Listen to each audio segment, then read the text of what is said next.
Good morning class. So today we are going to start a new chapter, lesson number 3, our rights and duties. तो इसके पहले वाले lesson में we have seen about our constitution, right? So now we are going to see the fundamental rights and duties that are given to every Indian citizen. So our country is govern by a set of rules. मतलब हमारी country को run करने के लिए, properly work करने के लिए we have a certain set of rules and that is written in the form of book called constitution of India. तो मतलब हमारे कंट्री को रन करने के लिए जो सेट ऑफ रूल्स हैं उसे डिफ़ाइन किया गया है एक बुक के फॉर्म में और उसे हम बोलते हैं constitution of India. So our constitution that is Indian constitution is the longest written constitution of the world. World की हर जो कंट्री है उनमें जो कॉन्स्टिट्यूशन है उन सब को कंपेयर करें तो our Indian constitution is the longest one. It is the supreme law of the land. मतलब हमारे कंट्री के जो भी डिसीशंस हैं वो उनका बेसिस क्या है, constitution of India. So all laws that are formed are made on the basis of the constitution.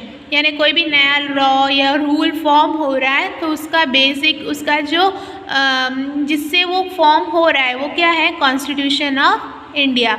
इसलिए उसे सुप्रीम लॉ भी बोला जाता है. So our constitution came into effect on 26 January 1950. So our constitution started working और इस was started used on the year 1950 on the date 26 January, and so we celebrate this day as Republic Day. Our country India is a republic country, means it is not governed by any king or queen. It is governed by the president and all the representatives that are elected by the citizen of India. Okay. So the country, ऐसी country जहाँ पे जो rulers हैं वो कोई king या queen हो तो that government is known as monarchy. And the example for monarchy government is Great Britain. Britain is a country where they follow monarchy system of government. But our country is a republic, democratic country. Next, democracy, socialism and secularism. So our constitution is based on 3 principles. 3 basic principle है, उसके basis पे हमारा constitution work करता है. Democracy, socialism and secularism. So democracy is the government of the people, by the people and for the people. तो यानी democracy में जो गवर्नमेंट है वो लोग जो पीपल हैं, जो सिटीज़न हैं उनमें से ही रिप्रेजेंटेटिव्स बनते हैं. वो लोगों की वेलफेयर के लिए ही वर्क करते हैं एंड वो लोगों के प्रॉब्लम्स को ही सॉल्व करती हैं. People choose their own representatives who form the government, and India is the largest democracy in the world. तो जो इंडियन सिटीज़न है, we as a citizen has the responsibility to choose the representative who will form the government. And Indian democracy is the largest democracy in the world. Next, socialism. Socialism means that we should treat every people equally. मतलब हर Indian citizen को we should be treating equally and will not be discriminated on the grounds of caste, color और religion. मतलब कोई किस cast का है या कौन से कलर का है, काला गोरा, कौन से रिलीजन को फॉलो कर रहा है, we should not consider it. Okay, we should treat everyone equally. Secularism means people are free to practice any religion of their choice. मतलब सेक्युलरिज्म के हिसाब से आप कोई भी रीजन को फॉलो करना चाहते हो वो फॉलो करने की फुल फ्रीडम आपको है. You should, it is not that if you are an Indian citizen you should follow a certain religion. You can follow whichever religion you want to follow. So our constitution has the 3 basic principles like democracy, socialism and secularism. Democracy means we select the representative who runs the government. Socialism means that everyone should be treated equally. And in secularism, every person has the freedom to choose whichever religion they want to practice or follow. So fundamental rights, our constitution grants us 6 fundamental rights. मतलब हमारे constitution के हिसाब से कुछ fundamental rights हैं that are given to every Indian citizen and that are mentioned below. Right to equality, right to freedom. Right to equality means everyone should be treated equally. कोई भी discrimination is not prevalent in Indian constitution. Right to freedom, हर तरह की freedom is provided to every Indian citizen. Rights against exploitation, अगर कोई भी तरह से कोई आपका यूज़ करे उसके अगेंस्ट फाइट करने की फ्रीडम आपको प्रोवाइडेड है. Right to freedom of religion, यानी आप कोई भी रिलीजन को फॉलो कर सकते हो आपकी चॉइस हिसाब से. It is not that if you are born in Indian city as an Indian citizen you have to follow either Hinduism और Muslims. It is not true. You have the freedom to choose your religion of your choice. Right to establish and administrate educational institutions, मतलब कोई भी educational institute establish करने की you have that right. Right to move to the court for protection of your fundamental rights, मतलब अगर आपकी fundamental rights आपको provide नहीं हो रही, कोई प्रॉब्लम है उसमें, तो आप कोर्ट में जाकर कंप्लेंट फाइल कर सकते हो.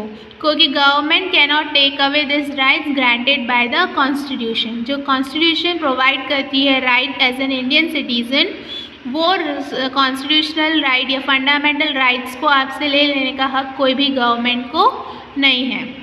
सो in this filling the blanks dash implies all people are treated equally. तो हर किसी को इक्वली ट्रीट करना है, वो कहाँ पे लिखा हुआ है? Our constitution. Next, fundamental duties. तो rights and duties go hand in hand. मतलब अगर आपको फंडामेंटल राइट्स प्रोवाइडेड है जिसे आप एंजॉय कर रहे हो आपके राइट्स को, तो वैसे ही कुछ ड्यूटीज़ भी आपके साथ फॉलो होंगी. So as in citizen of India we enjoy fundamental rights but along with these rights come certain duties. तो as an Indian citizen हमें fundamental rights are provided but if you want to enjoy that there are certain duties also.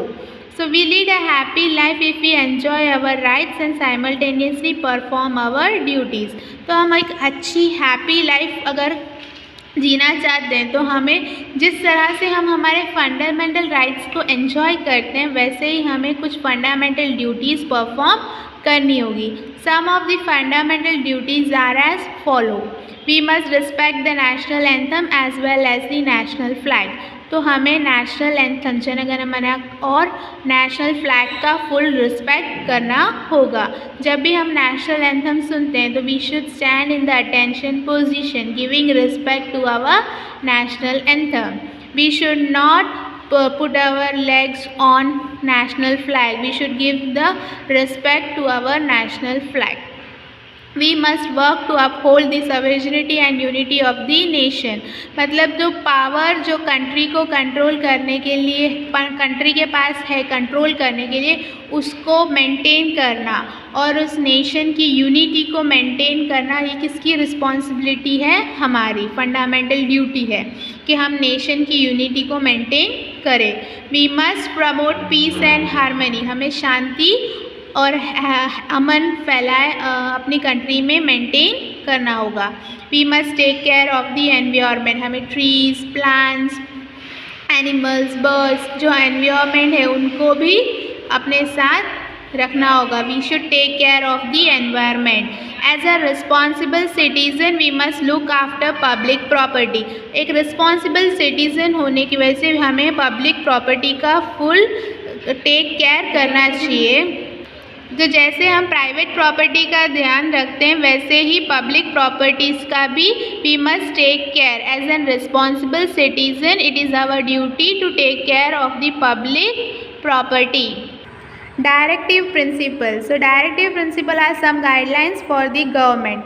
मतलब हमने fundamental duties and fundamental rights देखे that are given to every Indian citizen. So this directive principle are the guidelines that are given to government. कि government को run करने के लिए जो basic responsibilities हैं वो है directive principle. The citizen of India should be provided with proper living condition. मतलब हर इंडियन सिटीज़न को जो भी प्रॉपर लिविंग को चलाने के लिए जो भी नेसेसिटी है that should be provided to every citizen by the government. Proper prevent exploitation of poor, यानी गरीब लोग पुअर लोगों की जो एक्सप्लॉयटेशन मतलब उनका जो यूज़ हो रहा है वो नहीं होना चाहिए, उसे स्टॉप गवर्नमेंट को करना होगा। Free and compulsory education for children up to 14 years of age, मतलब 14 ईयर्स तक की जो एज के जो चिल्ड्रन हैं उन्हें free and compulsory education provide करना इज़ नेसेसरी, बिकॉज अगर हाई सैलरी डिमांड करेंगे तो वो लोग एजुकेशन में नहीं पे कर पाएंगे। तो free and compulsory education provide करना is the responsibility of government. And work towards the upliftment of scheduled caste and scheduled tribe and other backward classes। तो मतलब जो भी SC ST जो भी बैकवर्ड क्लासेस हैं उन्हें भी फ्रंट फुट में आगे उनकी बेटर लाइफ हो, ऐसे डिसीशंस किसे लेने होंगे? गवर्नमेंट को। So the government should give the proper livelihood to every citizen, poor के एक्सप्लॉयटेशन को प्रिवेंट करना होगा। Free and compulsory education should be given to children up to the age of 14 years, and we should work for the implementation or upliftment of SC ST and other backward classes. So I hope you have understood this. So here we have a blanks, that is, it is our duty to uphold the dash and dash of the country. So we should uphold the sovereignty and unity of our country. That is the fundamental duty of every Indian citizen. Okay, now this is meanings.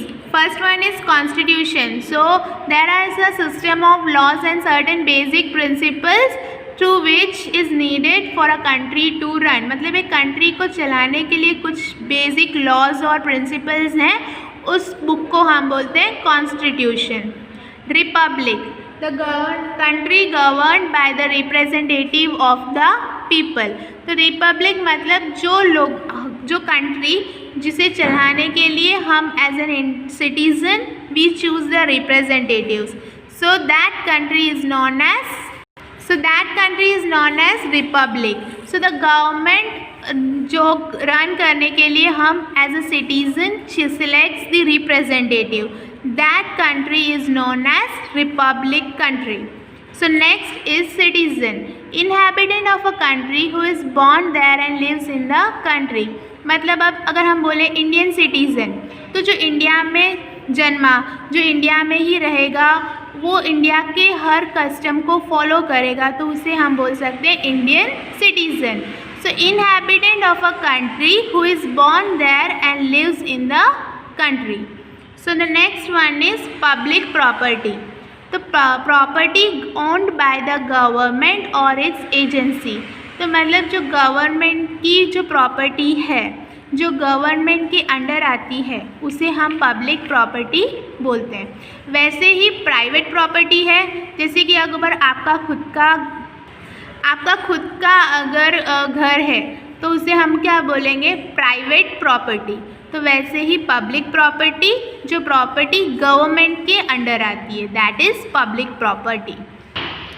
Okay, now MCQ first one, what do you understand by a Republic?